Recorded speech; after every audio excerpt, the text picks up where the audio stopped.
Mars Express is out in theaters, new French animated neo-noir science fiction film, heavily reminiscent of things like Ghost in the Shell, Blade Runner, Neuromancer, also traces of Robots by Asimov, which is, just such great company to be in. Story takes place in the future, where humans have partly colonized Mars.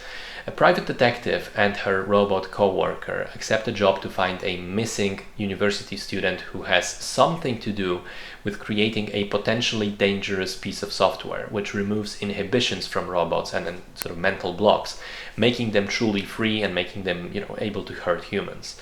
And of course, as the investigation progresses, things turn out to be much more complicated than that. So I really loved this film. It may be my favorite of the year so far, certainly in the top 3. The first thing I want to talk about is how extremely tight the narrative is. It seems like every single element that's introduced counts. Every line of dialogue, every background offhand line about some world building element comes into play in the main plot. It's all interwoven in a really beautiful way, where the story builds up the unique world in the background, and on the other hand, the world building pushes the story forward. Terrific stuff as far as the script goes.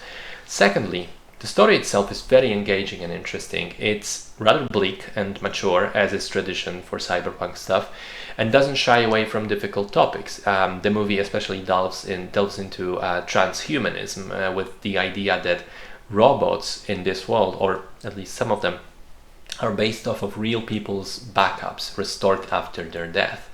It's interesting to see one of the main characters, who is such robot, grappling and struggling with how different life is for him now that he's a robot, and at the same time how so many things remain the same for him. I thought that was a really kind of interesting and fresh take to explore within this genre.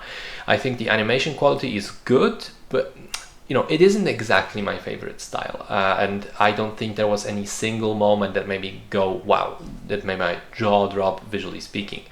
But it's certainly pleasant for the eyes. I especially liked the little humorous facial expressions here and there, serving as comedic moments in an otherwise serious film.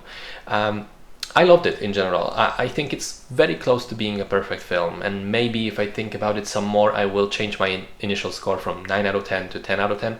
But even now, I'm blown away by it. I think it's an excellent, well-constructed film that delivers on all fronts and is a great entry into the cyberpunk genre. Wholly recommended.